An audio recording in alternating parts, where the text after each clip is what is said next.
Visakha range పరిధిలో గంజాయి smuggling పై గట్టి నిఘా ఏర్పాటు చేసినట్లు తెలిపారు. గంజా వినియోగంపై కూడా ప్రత్యేక దృష్టి సారిస్తున్నామని అన్నారు. ప్రజలు అధిక వడ్డీలకు ఆశపడి ఫేక్ వాట్సాప్ మెసేజ్లు, ఫేక్ మెయిల్స్ నమ్మకూడదని పిలుపునిచ్చారు. అలాగే ఉత్తరాంధ్ర జిల్లాల్లో మావోయిస్టు ప్రాబల్యం లేదని, మావోయిస్టు పార్టీలో ఉన్న స్థానిక నాయకులు బేషరతుగా లొంగిపోవాలని ఇప్పటికే పిలుపునిచ్చామని చెప్పారు.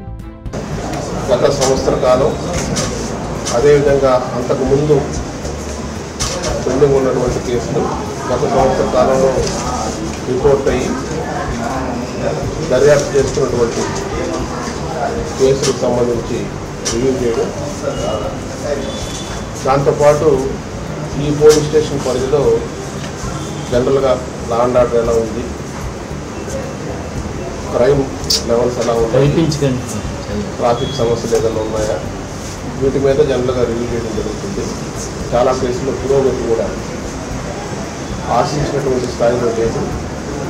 దానికి ఎస్హెచ్ఓకి టార్గెట్ కూడా ఇవ్వడం జరిగింది మన పర్ఫార్మెన్స్ ఇంప్రూవ్ చేసుకోవడానికి.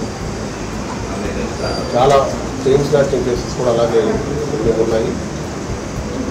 సో మిగతా ఏదైతే గ్రేవ్ కేసెస్ ఉన్నాయో వాటికి సంబంధించి కొంత పురోగతి ఉన్నప్పటికీ ఈ ప్రాపర్టీ రిలేటెడ్ అఫెన్సెస్ సంబంధించినంత వరకు పురోగతి అంతగా లేదు. సో దానికి సంబంధించి డిఎస్పీ గారికి అదేవిధంగా ఎస్పీ గారికి కూడా డైరెక్షన్స్ ఇవ్వడం జరిగింది. సో దాన్ని ఇంప్రూవ్ చేసుకోవాల్సినటువంటి అవసరం ఉంది. దాంతోపాటు ఇన్ జనరల్గా ఈ పోక్సో కేసెస్ ఈ పోలీస్ స్టేషన్ సంబంధించిందే కాకుండా ఇన్ జనరల్గా కూడా ఈ మధ్యకాలంలో మనకి ఈ పోక్సో కేసెస్ మీద చాలా వరకు అవేర్నెస్ ప్రోగ్రామ్స్ స్కూల్ లెవెల్లో కానీ అదేవిధంగా గ్రామ స్థాయిలో కూడా మా మహిళా పోలీసుల్ని ఉపయోగించుకొని పెద్ద ఎత్తున అవగాహన కార్యక్రమాలు మనం కండక్ట్ చేస్తున్నాం. అయినప్పటికీ కూడా చాలా కేసెస్ రిపోర్ట్ అవుతున్నాయి. మన మీ మీడియా మిత్రులందరి ద్వారా ప్రజలందరికీ మరొకసారి విజ్ఞప్తి, స్కూళ్ళల్లో అన్ని స్కూల్ మేనేజ్మెంట్స్ కూడా పిల్లలు స్కూల్ నుంచి బయటకు వెళ్తున్నప్పుడు ఈ 9 o'clock నుంచి స్కూల్ విడిచిపెట్టేటప్పుడు ఆ మధ్యలో స్కూల్ అవర్స్ ఎవరన్నా బయటకు వెళ్తున్నప్పుడు ఎందుకు వెళ్తున్నారు, ఎవరితో వెళ్తున్నారు, తీసుకునేటువంటి వ్యక్తులు ఆ పిల్లలకి రిలేటెడ్ అయినా కాదా అనేటువంటిది వెరిఫై చేసుకోవాల్సినటువంటి అవసరం ఉంటుంది. అదేవిధంగా స్కూల్లో పనిచేస్తున్నటువంటి స్టాఫ్ కూడా చాలా సందర్భాల్లో ఈ పిల్లల మీద అఘాయిత్యాలకు పాల్పడటం కూడా మనకు జరుగుతుంది. ఈరోజు మీ దగ్గర రిపోర్ట్ అయినటువంటి ఒక కేసులో కూడా స్కూల్ కరస్పాండెంటే ఆ పిల్లల మీద అఘాయిత్యం చేసినట్టుగా కూడా మనకి తెలుస్తుంది. అదేవిధంగా వేరే కేసెస్లో స్కూల్ పిల్లలు ఎవరైతే ఈ ఆటోలో పోతున్నారో ఈ ఆటో డ్రైవర్స్ మిస్బిహేవ్ చేయడం కానీ, ఇంట్లో ఉన్నప్పుడు వాళ్ళకు సంబంధించినటువంటి బంధుమిత్రులు క్లోజ్గా తెలిసినటువంటి వాళ్ళే ఎక్కువగా ఈ పోక్సో కేసుల్లో నిందితులుగా ఉంటున్నారు.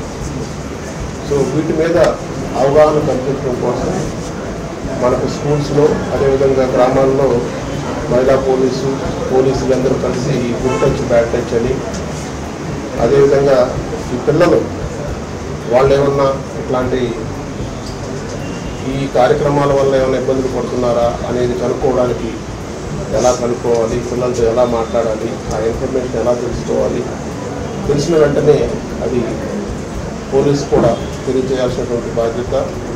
అది తెలిసిన వెంటనే వాళ్ళ మీద తక్షణమే చర్య తీసుకునేదానికి కూడా అన్ని రకాలైనటువంటి అవగాహన కార్యక్రమాలు ఇవన్నీ కూడా కండక్ట్ చేస్తున్నాం. బట్ అయినప్పటికీ కూడా ఇంకా రిపీట్ అవుతున్నాయి. సో వీటి మీద ఇంకా మరింత దృష్టి సారించి ఈ అవేర్నెస్ క్యాంపెయిన్స్ని ఇంకా క్యాంపెయిన్ మోడ్లో గ్రామస్థాయి వరకు అదేవిధంగా చివరి స్కూల్ వరకు కూడా మల్టిపుల్ టైమ్స్ మనం చేయాల్సినటువంటి అవసరం ఉంది. అదేవిధంగా ఇతర డిపార్ట్మెంట్స్ ఏవైతే ఉన్నాయో women and child welfare department, అదేవిధంగా వాళ్ళకు ఉన్నటువంటి కార్యక్రమాలు ఈ కిషోరి బాలిక కార్యక్రమాలు కొన్ని ఉన్నాయి. సో వాటిని కూడా రిపీటెడ్గా చేయడం వల్ల మనకి అవేర్నెస్ ఎక్కువగా మనం క్రియేట్ చేస్తే ఈ కేసెస్ మనకి తగ్గేదానికి అవకాశం ఉంటుంది. ఈ కేసెస్ వల్ల చాలామంది చిన్నపిల్లలు వాళ్ళు చిన్న వయసులోనే ఈ ట్రామాకు గురయ్యి మానసికంగా చాలా ఇబ్బందులు పడేదానికి అవకాశం ఉంటుంది. కాబట్టి దీన్ని ప్రతి ఒక్కరు కూడా అత్యంత ప్రాధాన్యమైనటువంటి అంశంగా తీసుకుని సమాజంలో ఇలాంటివి జరగకుండా ఉండడానికి ప్రతి ఒక్కరు కూడా వారి వంతు ప్రయత్నం వారు చేయాలి.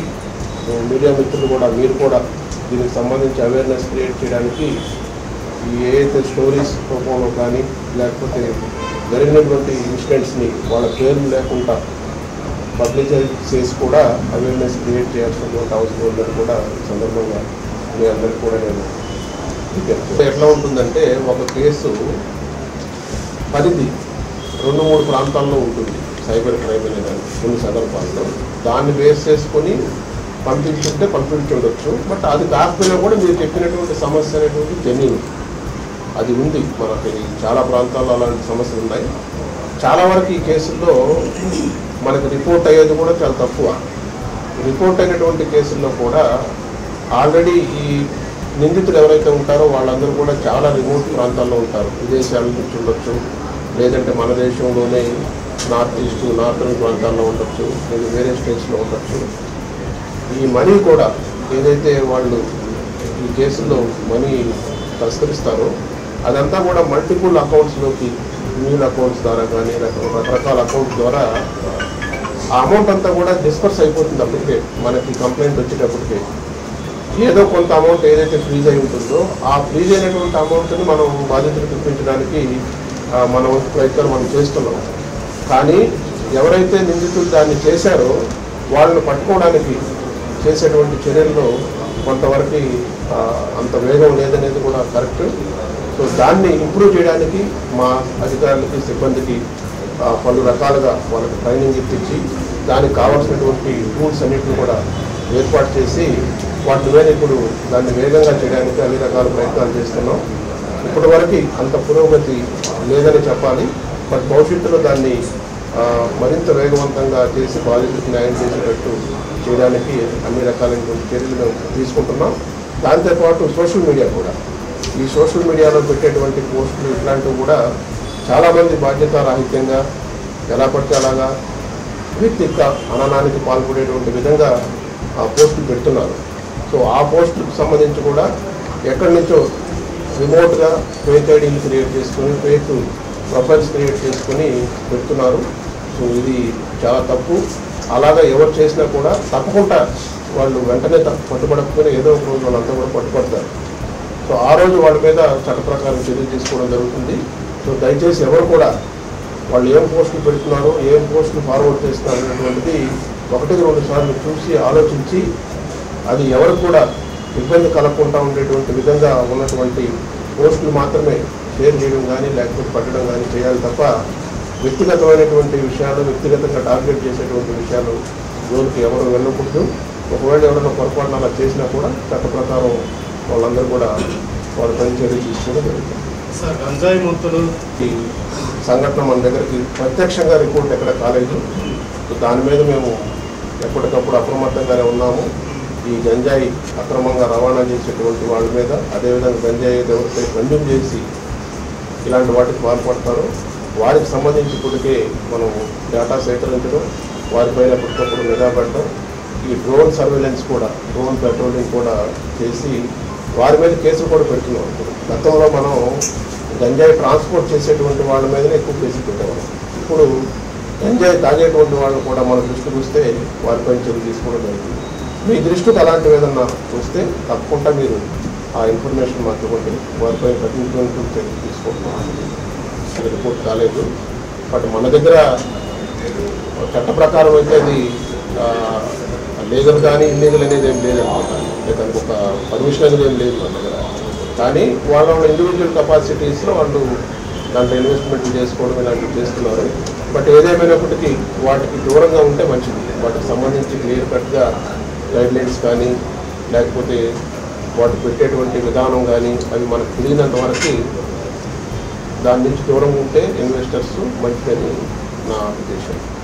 అదేవిధంగా చాలామంది ఈ తక్కువ సమయంలో ఎక్కువ డబ్బులు సంపాదించాలని ఈ ఇన్వెస్ట్మెంట్లో యాప్ రూపంలో లేకపోతే ఇన్వెస్ట్మెంట్ రూపంలో ఫోన్లు చేసి వాట్సాప్ ద్వారా మెసేజ్ పెట్టి మెయిల్స్ పెడుతున్నారు.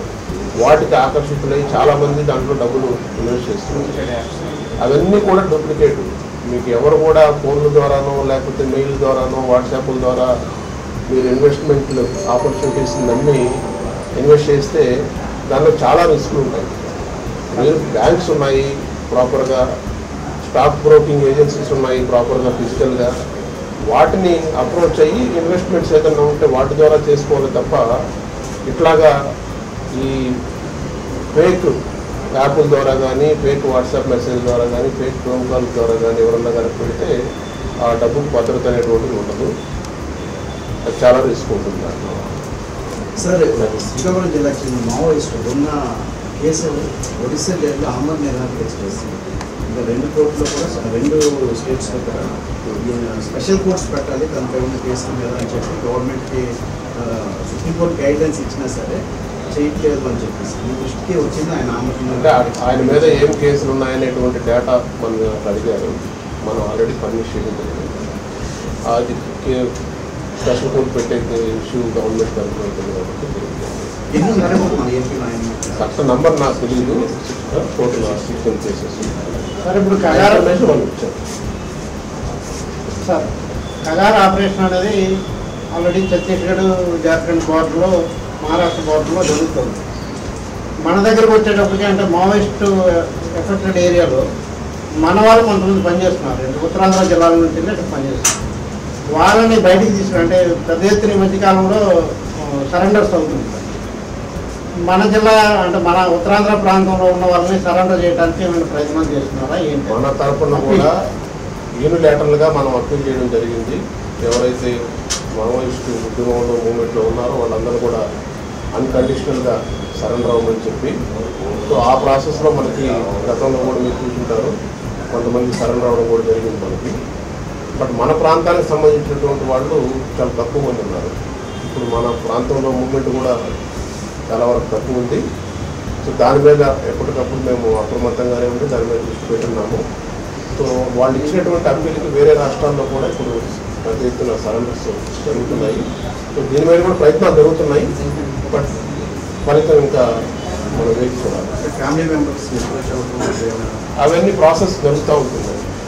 అవన్నీ ఇప్పుడు మాట్లాడలేదు. Thank you.